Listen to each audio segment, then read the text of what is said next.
The History and Legacy of the Greatest Empires in the Ancient Levant, written by Charles River Editors, narrated by Victoria Woodson. Introduction.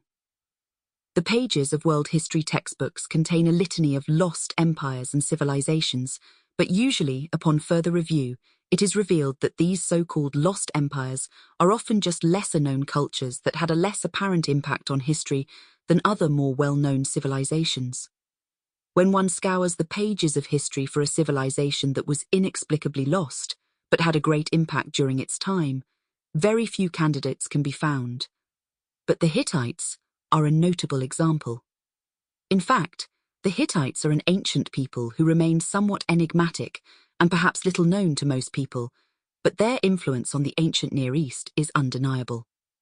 From high on their capital of Hattusa in central Anatolia, the Hittites were able to conquer and control a kingdom that roughly comprised the area of the modern nation-states of Turkey, Syria, and parts of Iraq and Lebanon, through a combination of brute military force and shrewd diplomatic machinations. Compared to some of their contemporaries, including the Egyptians, Assyrians, and Babylonians, the Hittites were somewhat distant both culturally and geographically. The Hittites were an Indo-European speaking in an ocean of Afro-Asiatic and Semitic groups.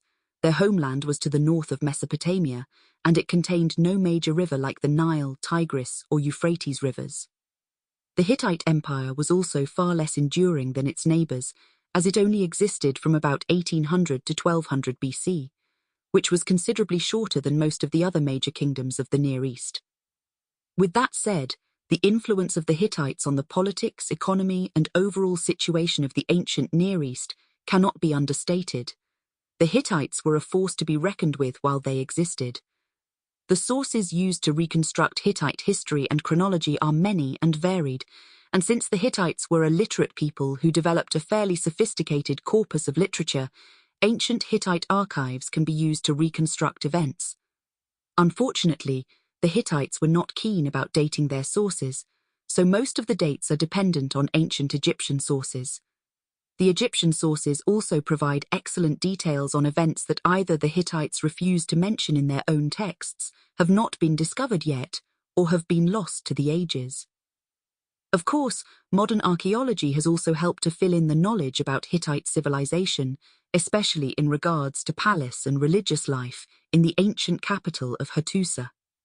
Based on all of these sources, as well as studies by eminent modern scholars in the field, it's possible to examine who the Hittites were, their influence on the ancient Near East, and the eventual collapse of their empire. Sample complete. Ready to continue?